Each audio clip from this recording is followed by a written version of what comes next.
அனைவருக்கும் வணக்கம். இந்த பதிவில் நம்ம எதை பற்றி பார்க்க போகிறோன்னு தெரிஞ்சுக்கிறதுக்கு முன்னாடி மறக்காமல் நம்ம சேனலை சப்ஸ்கிரைப் பண்ணிக்கோங்க. பக்கத்தில் இருக்கிற பெல் பட்டனையும் கிளிக் பண்ணிவிட்டு ஆளுங்கிற ஆப்ஷன் கொடுத்துட்டிங்கன்னா நான் போடுற வீடியோக்கள் எல்லாமே மிஸ் ஆகாமல் நோட்டிஃபிகேஷனில் வந்துடும். இந்த பதிவு மிக மிக முக்கியமான பதிவு, அனைவரும் தெரிந்து கொள்ள வேண்டிய ஒரு பதிவு அப்படின்னே சொல்லலாம்.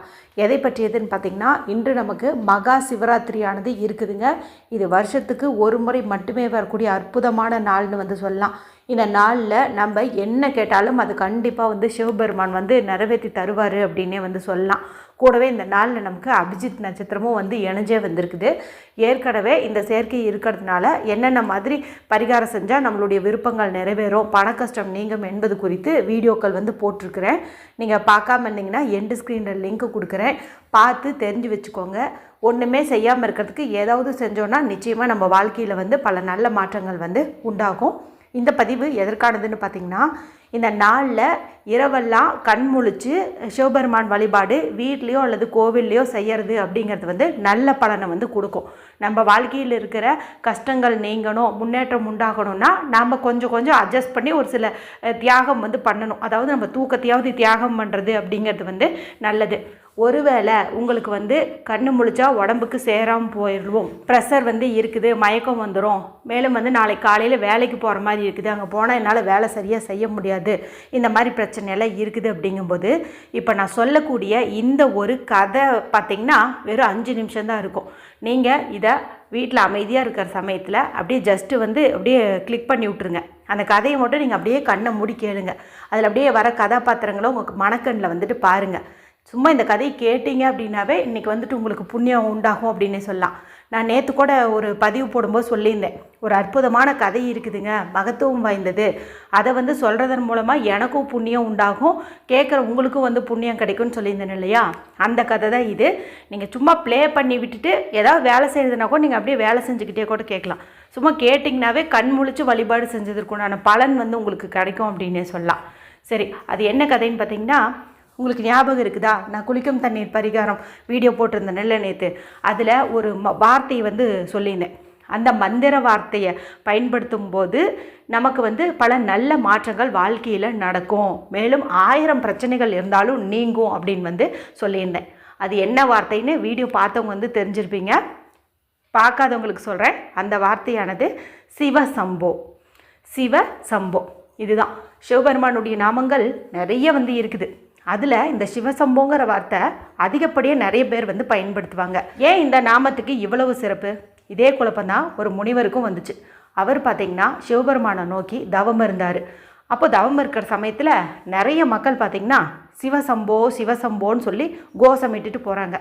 அவர் தியானமும் முடிஞ்சுது. அவருக்கு வரம் கிடச்சிருச்சு. சிவபெருமானை பார்க்கக்கூடிய ஒரு பாக்கியமும் கிடச்சிருச்சு. அவர் போய் நேரில் பார்க்கும்போது கேட்ட முதல் கேள்வி இதுதான், உங்களுடைய திருநாமங்கள் நிறைய இருக்கும்போது ஏன் இந்த மக்கள் சிவசம்போ சிவசம்போ அப்படிங்கிறத மட்டும் கோஷமிட்டுட்டே போகிறாங்க அப்படின்னு கேட்குறாரு. உடனே சிவபெருமான் நான் உனக்கு அது என்னன்னு சொல்கிறேன் அப்படின்னு சொல்லிட்டு பக்கத்தில் ஒரு புழு இருந்துச்சு. அந்த புழுவினுடைய காது கிட்ட போயிட்டு நீ சிவசம்போ அப்படின்னு ஒரு 3 முறை சொல்லுங்க அப்படின்னு சொல்கிறாரு. முனைவரும் அந்த புழுவுக்கிட்ட போயிட்டு சிவசம்போ சிவசம்போ சிவசம்போன்னு சொல்கிறாரு. உடனே பார்த்திங்கன்னா அந்த புழுவானது இறந்து போச்சு. ஐயோ என்னடா அது, சொன்ன உடனே புழு இறந்துருச்சுன்ட்டு முனிவர் பயந்துட்டார். ஆனால் சிவபெருமானுடைய முகத்தில் எந்த ஒரு மாற்றமும் இல்லை. கொஞ்ச நேரம் கழித்து அங்கே போகுதில் ஒரு பட்டாம்பூச்சி, அந்த பட்டாம்பூச்சிக்கு கையில் வச்சுக்கிட்டு இந்த சிவசம்போ வார்த்தையை சொல்லு அப்படின்னு சொல்கிறாரு. உடனே முனிவரும் பட்டாம்பூச்சிக்கிட்ட சிவசம்போ சிவசம்போ சிவசம்போ அப்படின்னு சொல்கிறாரு. பட்டாம்பூச்சியும் பார்த்திங்கன்னா இறந்து போயிடுச்சு. அடுத்து கொஞ்ச நேரம் கழித்து ஒரு மான் அந்த வழியே துள்ளி குதித்து வருது. உடனே சிவபெருமான் முனிவர்கிட்ட நீ போய் இந்த மானுடைய காதில் சிவசம்போன்னு சொல்லுங்கிறாரு. முதல்ல தயங்கின அந்த முனிவர் சரி சிவபெருமானே சொல்லும்போது செஞ்சுதான் ஆகணும்னு சொல்லிட்டு மானுடைய காதில் போயிட்டு சிவசம்போ சிவசம்போன்னு சொல்கிறாரு. மானும் பார்த்திங்கன்னா இறந்து போயிடுச்சு. முனிவருக்கு ரொம்ப கஷ்டமாக போச்சு. என்னடா அது, ஒரு நாமம் காப்பாற்றுன்னு பார்த்தா இதை சொன்னால் அந்த உயிரினங்கள்லாம் சாகுதே அப்படின்ட்டு ஒரு மாதிரி ஆயிடுச்சு.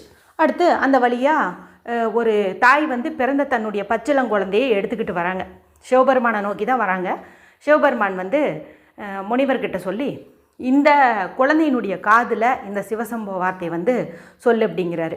இந்த தடவை முனிவர் முடியவே முடியாதுன்ட்டார். ஏன்னா அந்த புழுவாகட்டும், பட்டாம்பூச்சி ஆகட்டும், அந்த மானாகட்டும், எல்லாமே பார்த்திங்கன்னா ஒரு உயிர் தான், இருந்தாலும் அது பார்த்திங்கன்னா அஃறிணை. ஆனால் இந்த குழந்தை பார்த்திங்கன்னா ஒரு மானிட பிறப்பு இல்லையா, அது குழந்தைய வந்து இந்த மந்திரம் சொன்னால் இறந்துரும் தெரிஞ்சிருச்சு. எதுக்கு சொல்லணும், ஏன் இப்படி பண்ணணும் அப்படின்னு சொல்லிட்டு முனிவர் வந்து முடியவே முடியாதுன்ட்டார். ஆனால் சிவபெருமான் பார்த்திங்கன்னா விடுறதா இல்லை, கண்டிப்பாக நீ அந்த குழந்தையினுடைய காதில் இந்த மந்திரத்தை சொல்லி தான் ஆகணும் அப்படிங்கிறாரு. அப்புறம் சிவபெருமான் பேச்சுக்கு மறுப்பில்லை இல்லையா, அதனால் அந்த முனிவரும் தயங்கி அந்த குழந்தைய வாங்கி அதனுடைய காதில் போயிட்டு சிவசம்போ சிவசம்போ சிவசம்போன்னு சொல்கிறாரு. உடனே பார்த்திங்கன்னா அந்த குழந்தை எழுந்து உட்கார்ந்துருதுங்க. சின்ன குழந்தை பேசவும் ஆரம்பிக்குது. எப்படின்னா பேசுது அப்படின்னு பார்த்திங்கன்னா, இதுவரைக்கும் ஒரு புழுவாக இருந்தேன், எனக்கு பட்டாம்பூச்சிங்கிற ஒரு அந்தஸ்து கொடுத்தீங்க, பட்டாம்பூச்சியே இருந்தேன் மானுங்கிற ஒரு அந்தஸ்து கொடுத்தீங்க, இப்போ பார்த்திங்கன்னா எனக்கு மானிட பிறப்பை வந்து கொடுத்துருக்கீங்க. இன்னும் ஒரே ஒரு முறை இந்த சிவசம்போங்கிற வார்த்தையை என் காதில் சொல்லுங்கள், நான் வந்து பிறப்பில்லாத ஒரு உயர்நிலையை அடையணும் அப்படின்னு வந்து கேட்குது. அப்போ அந்த முனிவருக்கு வந்து புரிஞ்சிடுச்சு, இந்த மந்திர வார்த்தையினால தான் அடுத்தடுத்த கட்டத்துக்கு முன்னேறி போய் இப்போ ஒரு அற்புதமான ஒரு நிலையை இந்த குழந்தையானது அடைஞ்சிருக்கு அப்படின்னு சொல்லிட்டு. அதாவது ஒவ்வொரு கட்டத்துலையும் பார்த்திங்கன்னா அடுத்தடுத்த முன்னேற்றம். அது வந்து நமக்கு சரியாக தப்பான்னு தெரியல, ஆனால் அதனுடைய ரிசல்ட் என்னாச்சு, முன்னேற்றம் அப்படின்னு தான் வந்தாச்சு. இப்போ பார்த்திங்கன்னா அது மானுடன் தான் வந்து பிறந்துருச்சு. அந்தளவுக்கு ஒரு பாக்கியம் கொடுத்துருக்குது, ஒரு முன்னேற்றத்தை கொடுத்துருக்குது அப்படின்னு சொல்லலாம். ஸோ நாமளும் வந்து இந்த அற்புதமான நாளில் நம்மளுடைய வாழ்க்கையில் நல்ல ஒரு முன்னேற்றம் ஏற்படணும், இப்போ இருக்கிற கஷ்டங்கள் நீங்கள் நல்ல ஒரு செல்வ செழிப்போடு வாழணும், கஷ்டங்கள் இல்லாமல் வாழணும், நோய்கள் இல்லாமல் வாழணும் அப்படின்னு நினச்சோம்னா இந்த ஒரு வார்த்தையை நம்ம நைட்டு எவ்வளோ நேரம் முழிச்சிட்டு இருக்கிறோமோ அவ்வளோ நேரம் நம்ம இதை வந்து சொல்லலாம். இல்லைன்னா ஒரு பேப்பரில் வந்து எழுதலாம், இல்லைன்னா ஒரு பர்டிகுலர் டைம் வந்து இருக்குது, அந்த டைம் குறித்து ஒரு வீடியோ வந்து போட்டிருக்கிறேன். அந்த டைமில் கூட இந்த ஒரு வார்த்தையை நம்ம சொல்லலாம், எழுதலாம், என்ன வேணாலும் பண்ணலாம். ஒருவேளை என்னால் இதை சொல்கிறதுக்கு எழுதுறதுக்கெல்லாம் டைம் இல்லைன்னு நினைக்கிறவங்க கூட இப்போ இந்த கதையை உங்கள் காதால் கேட்டீங்க பாருங்கள், கண்டிப்பாக இதை நீங்கள் மற்றவங்களுக்கும் வந்துட்டு ஷேர் பண்ணுவீங்க. ஏன்னா உங்களுடைய அன்பானவங்க நிறைய பேர் வந்துட்டு இருப்பாங்க, அவங்களும் இதை தெரிஞ்சுக்கணும், அவங்க வாழ்க்கையிலையும் முன்னேற்றம் ஏற்படணுங்கிற எண்ணம் நிச்சயம் உங்கள் மனசில் வந்து இருக்கும். இப்போ பார்த்திங்கன்னா சொன்னதுனால எனக்கு புண்ணியம் கிடச்சிரும், இதை ஷேர் பண்ணி மற்றவங்களுக்கு நீங்கள் சொல்கிறீங்க இல்லையா, இதன் மூலமாக உங்களுக்கும் வந்து புண்ணியம் கிடச்சிரும். இது எல்லாமே பார்த்திங்கன்னா சிவபெருமானுடைய அருளால் நம்மளுடைய வாழ்க்கையில் இருக்கக்கூடிய கஷ்டங்கள் நீங்கி நல்ல ஒரு முன்னேற்றமான வாழ்க்கை அமைவதற்கு உதவியாக இருக்கும் அப்படின்னே சொல்லலாம். நிஜமாகவே இந்த நாளில் இந்த கதையை நான் உங்கள் கூட ஷேர் பண்ணிக்கிட்டது எனக்கு ரொம்ப ரொம்ப சந்தோஷங்க. நம்மளுடைய சேனல் ஆரம்பித்து கிட்டத்தட்ட 3-4 வருஷம் இருக்குன்னு நினைக்கிறேன். ஒவ்வொரு சிவராத்திரி அன்றைக்கும் இந்த கதை குறித்து நான் சொல்கிறது உண்டு. இந்த முறை புதுசாக நிறைய பேர் சேர்ந்துருக்குறீங்க இல்லையா, நீங்கள் எல்லாருமே இது வந்து தெரிஞ்சிருப்பீங்க.